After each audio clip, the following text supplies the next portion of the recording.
નમસ્કાર વાલા પેન્શનર મિત્રો, નિવૃત્ત કર્મચારી મિત્રો, ભાઈઓ તથા બહેનો, આપ સૌનું સ્વાગત છે આપણી પોતાની યુટ્યુબ ચેનલ પેન્શન ગુજરાતમાં। તો મિત્રો, આજની તારીખ 7 મે 2026ના રોજ દેશના લાખો પેન્શનરો માટે એક ખૂબ જ મહત્વપૂર્ણ અને રાહતભર્યો માહોલ સર્જાયો છે, કારણ કે પેન્શન વધારા અંગે સુપ્રીમ કોર્ટ તરફથી એક ખૂબ જ અગત્યનો અભિપ્રાય અને મહત્વનો નિર્ણય સામે આવ્યો છે। મિત્રો, ઘણા સમયથી દેશના નિવૃત્ત કર્મચારીઓ, પરિવાર પેન્શન ધારકો અને જૂના પેન્શનરો સતત એક જ માંગ કરી રહ્યા હતા કે મોંઘવારી દિવસે દિવસે વધી રહી છે, દવાઓના ખર્ચા વધી રહ્યા છે, ઘરના ખર્ચા વધી રહ્યા છે, પરંતુ તેની સરખામણીએ પેન્શનનો વધારો પૂરતો નથી મળતો। અને હવે સુપ્રીમ કોર્ટની ટિપ્પણીઓ અને કેન્દ્ર સરકાર તરફથી ચાલી રહેલી ચર્ચાઓ પછી એવી આશા મજબૂત બની રહી છે કે આવનારા સમયમાં લાખો પેન્શનરોને ડબલ લાભ મળી શકે છે। તો પેન્શનર મિત્રો, આજનો આ વિડીયો ખૂબ જ ખાસ છે, ખૂબ જ મહત્વનો છે અને દરેક પેન્શનરે આ માહિતી અંત સુધી જરૂરથી સાંભળવી જોઈએ, કારણ કે આજના વિડીયોમાં આપણે જાણીશું કે સુપ્રીમ કોર્ટનો નિર્ણય શું છે, પેન્શનરોને શું ફાયદો થશે, ડીએ એટલે કે મોંઘવારી ભથ્થામાં શું બદલાવ આવ્યા છે, 8મા પગાર પંચથી કેટલી મોટી આશા ઊભી થઈ છે અને આવનારા સમયમાં પેન્શનમાં કેટલો મોટો વધારો થઈ શકે છે, તેની સંપૂર્ણ વિગતવાર ચર્ચા આપણે આ ચેનલમાં અને આ વિડીયોમાં કરવાના છીએ। તો પેન્શનર મિત્રો, સૌથી પહેલાં આપણે સમજીએ કે આજની પરિસ્થિતિમાં પેન્શનરો માટે સૌથી મોટો મુદ્દો કયો છે। તો આજે દેશમાં મોંઘવારી સતત વધી રહી છે। બજારમાં ખાદ્ય વસ્તુઓના ભાવ વધ્યા છે, દૂધ, તેલ, ગેસ સિલિન્ડર, દવાઓ, હોસ્પિટલના ખર્ચા, વીજળી બિલ અને રોજિંદા જીવનમાં દરેક ખર્ચામાં વધારો થયો છે। ખાસ કરીને નિવૃત્ત પેન્શનરો માટે આ પરિસ્થિતિ વધુ મુશ્કેલ બની જાય છે, કારણ કે નિવૃત્તિ પછી આવકનો એકમાત્ર આધાર પેન્શન જ હોય છે, અને જ્યારે પેન્શન સ્થિર હોય અને ખર્ચા સતત વધી રહ્યા હોય ત્યારે સામાન્ય પેન્શનર માટે ઘર ચલાવવું મુશ્કેલ બની જાય છે। આ જ કારણ છે કે ડીએ વધારો અને પેન્શન સુધારાની માંગ છેલ્લા ઘણા સમયથી વધી રહી છે। મિત્રો, હવે આપણે વાત કરીએ કે કેન્દ્ર સરકાર દ્વારા ડીએમાં કેટલો વધારો કરવામાં આવ્યો છે। તો 7મા કેન્દ્રીય પગાર પંચ અનુસાર જાન્યુઆરી 2026થી કેન્દ્ર સરકારના કર્મચારીઓ અને પેન્શનરો માટે ડીએમાં 2% વધારો જાહેર કરવામાં આવ્યો છે। અગાઉ ડીએનો દર 58% હતો, જે હવે વધીને 60% સુધી પહોંચી ગયો છે। એટલે કે જે કર્મચારી અથવા પેન્શનરનો મૂળ પગાર વધારે છે તેમને સીધો વધુ લાભ મળશે। ઉદાહરણ તરીકે મિત્રો જોઈએ તો જો કોઈ નિવૃત્ત કર્મચારીનું મૂળ પેન્શન 20,000 રૂપિયા છે તો અગાઉ તેને 58% પ્રમાણે 11,600 રૂપિયા ડીએ મળતું હતું, પરંતુ હવે 60% પ્રમાણે 12,000 રૂપિયા મળશે। એટલે કે દર મહિને સીધો 400 રૂપિયાનો વધારો થશે, અને વર્ષના હિસાબે જોઈએ તો લગભગ 4,800 રૂપિયાનો વધારાનો લાભ મળશે। આ રીતે મોટા સ્તરના પેન્શનરોને તો હજારો રૂપિયાના વધારાનો લાભ મળી શકે છે। મિત્રો, હવે ઘણા પેન્શનરોના મનમાં એક પ્રશ્ન રહેતો હોય છે કે આ ડીએ અથવા ડીઆર એટલે શું? તો મિત્રો, ડીએ એટલે કે ડિયરનેસ અલાઉન્સ, અને પેન્શનરો માટે તેને ડિયરનેસ રિલીફ કહેવાય છે। તેનો સીધો અર્થ થાય છે કે મોંઘવારીનો બોજ ઓછો કરવા માટે સરકાર દ્વારા આપવામાં આવતો વધારાનો ભથ્થું। જ્યારે દેશમાં મોંઘવારી વધે છે ત્યારે સરકાર AICPI એટલે કે ઓલ ઇન્ડિયા કન્ઝ્યુમર પ્રાઇસ ઇન્ડેક્સના આંકડાને આધારે ડીએમાં વધારો કરે છે। એટલે કે બજારમાં જે મોંઘવારી વધી રહી છે તેનો અમુક ભાગ કર્મચારીઓ અને પેન્શનરોને પરત આપવાનો પ્રયત્ન કરતી હોય છે। મિત્રો, અહીં એક ખૂબ જ મહત્ત્વની વાત સમજવાની છે કે ડીએનો લાભ માત્ર નોકરી કરતા કર્મચારીઓને જ નહીં મળતો, પરંતુ લાખો નિવૃત્ત પેન્શનરો અને પરિવાર પેન્શનરોને પણ તેનો સીધો લાભ મળે છે।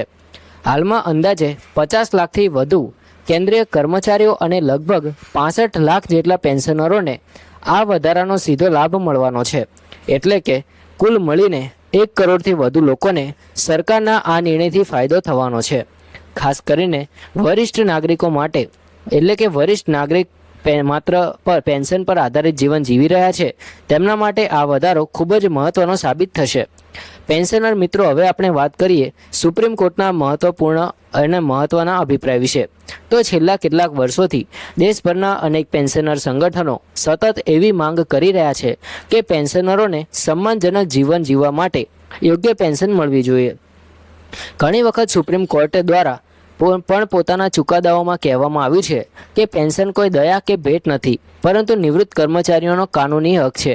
એક કર્મચારી પોતાની આખી જિંદગી સરકારની સેવા કરે છે અને નિવૃત્તિ પછી તેને સુરક્ષિત જીવન જીવવાનો અધિકાર છે.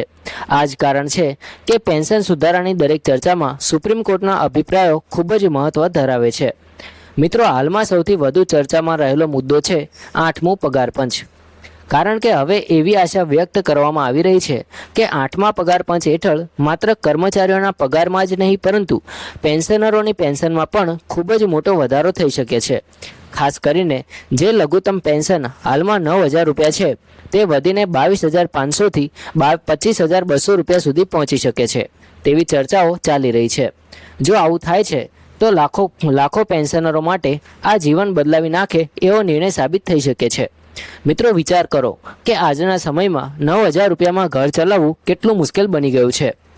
મિત્રો, ગેસ સિલિન્ડર, દવાઓ, હોસ્પિટલના ખર્ચા અને રોજિંદા જરૂરિયાતો પૂર્ણ કરવામાં જ આખી પેન્શન પૂરી થઈ જાય છે. ઘણા પેન્શનરો એવા છે જેમને પોતાના બાળકો પર આધાર રાખવો પડે છે.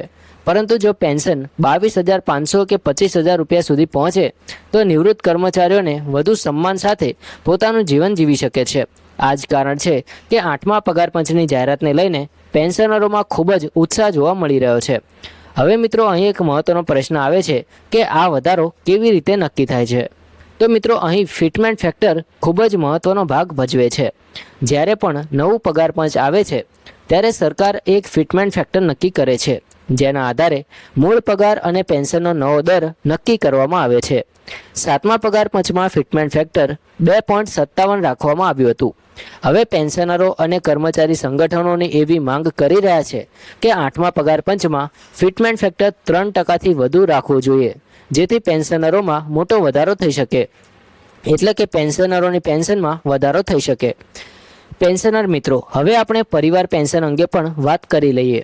તો ઘણા પરિવારો એવા હોય છે જ્યાં નિવૃત્ત કર્મચારીઓના અવસાન પછી પરિવાર પેન્શન જ જીવનનો આધાર રહેતો હોય છે.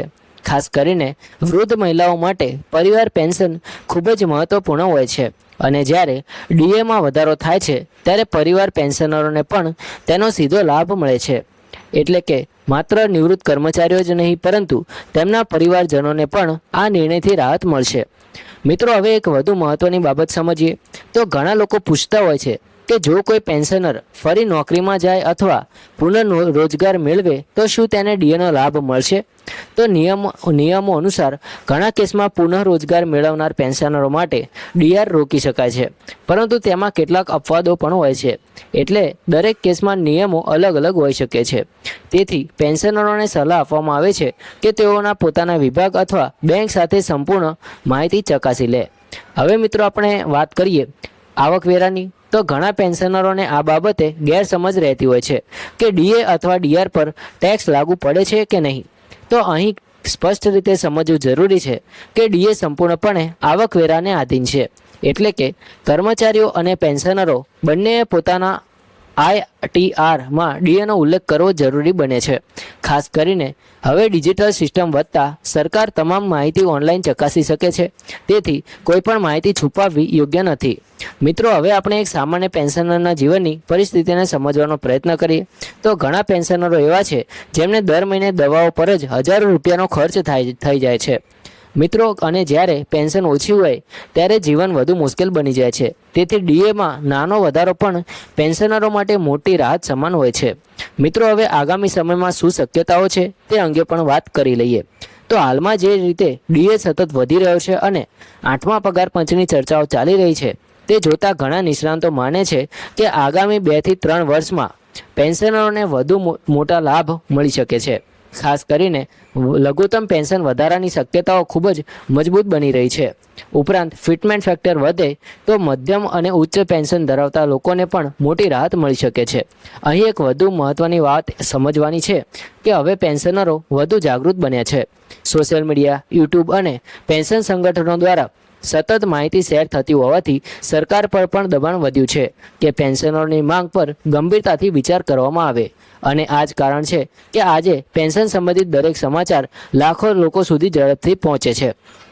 તો મિત્રો, પેન્શનર મિત્રો, હવે ખાસ કરીને ગુજરાતના પેન્શનરો માટે એક સલાહ છે કે ઘણા પેન્શનરો પૂછતા હોય છે કે કેન્દ્ર સરકારના નિર્ણયો રાજ્ય સરકારના પેન્શનરો પર શું અસર કરે છે. તો સામાન્ય રીતે તો મિત્રો, પસંદ આવ્યો તો લાઈક કરો, શેર કરો. જય હિન્દ.